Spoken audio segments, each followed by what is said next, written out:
Les voleurs ont attaché 1000 sacs de flottabilité au paquebot allemand coulé depuis un siècle. À leur grande surprise, le navire a refait surface l'instant d'après. Fous de joie, ils s'y sont précipités. Bien que tout à l'intérieur fût rongé par la rouille, on pouvait encore deviner l'opulence d'autrefois. Pourtant, ils ont ignoré les bijoux de grande valeur et se sont plutôt intéressés à une peinture enfermée dans un sac étanche. En réalité, une rumeur circule récemment aux États-Unis. Celui qui parviendrait à réunir 6 tableaux précis pourrait découvrir la légendaire fontaine de Jouvence. C'est ainsi que le chef des voleurs, Luc, s'est rendu au musée où travaille sa sœur. Au cours de leur conversation, il a soudain arraché un tableau du mur et s'est enfui sans prévenir. Charlotte s'est lancée à sa poursuite, incapable de comprendre comment son frère pouvait agir ainsi dès leur retrouvailles. À ce moment-là, l'alarme du musée retentit. Charlotte supplia Luc de rendre immédiatement la toile, car elle valait plusieurs millions. Mais Luc l'invita à monter dans sa voiture. Finalement, Charlotte accepta, bien qu'un profond malaise l'envahît. Si la police les attrapait, elle risquait non seulement de perdre son emploi, mais aussi d'aller en prison. Elle tenta donc encore de le convaincre de restituer le tableau. Luc refusa catégoriquement, affirmant qu'il l'avait obtenu par son propre talent. Alors que la police s'approchait, Luc fit preuve d'une maîtrise impressionnante du volant. Devant eux surgit un camion. Luc s'y engouffra, et les portes se refermèrent aussitôt. Il disparut ainsi des radars de la police. Charlotte réalisa alors que les hommes présents dans le camion étaient d'anciens compagnons de leur père. Leur famille était jadis célèbre pour ses activités de pilleur de tombes.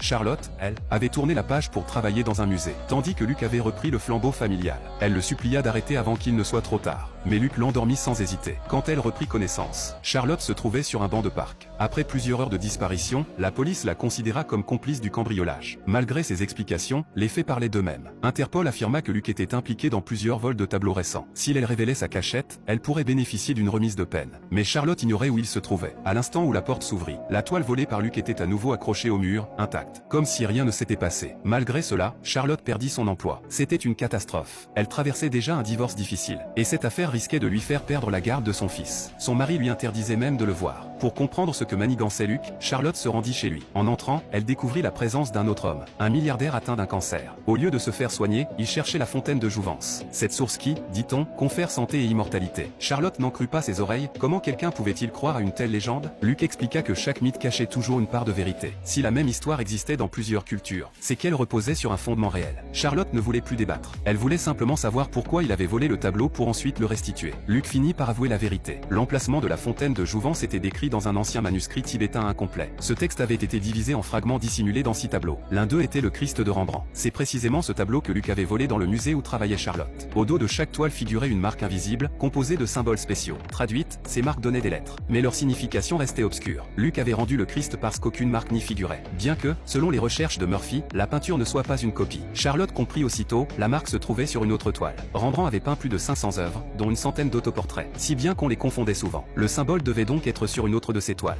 L'analyse de Charlotte convainquit le milliardaire. Elle devait absolument rejoindre leur équipe, car elle serait capable de fournir des indices cruciaux. Il lui promit une fortune inépuisable, et l'aide d'un cabinet d'avocats prestigieux pour récupérer la garde de son fils. Sous la pression et les arguments de Luc, Charlotte finit par accepter. Après de longues recherches, Luc localisa la dernière toile. Elle appartenait à un collectionneur mort pendant la Première Guerre mondiale, noyé à bord d'un paquebot. Pour retrouver cette peinture, l'équipe se rendit sur le site du naufrage. Ce qui nous ramène à la scène du début. Une fois le tableau récupéré, ils se préparaient à repartir, lorsqu'un hélicoptère apparut au-dessus d'eux. Luc comprit aussitôt ce que cela signifiait. Une femme descendit, c'était Aileen, la gardienne de la fontaine de Jouvence. Sa mission consistait à empêcher quiconque de la trouver. Elle avait déjà tenté plusieurs fois d'arrêter Luc, mais il avait toujours réussi à lui échapper. Cette fois, Aileen était prête. Ses hommes encerclèrent Luc et Charlotte. Luc, excellent combattant, neutralisa plusieurs assaillants en un instant. Mais Aileen profita de la confusion pour prendre Charlotte en otage. Luc refusa de céder le tableau, car il savait qu'Aileen n'était pas du genre à tirer le premier.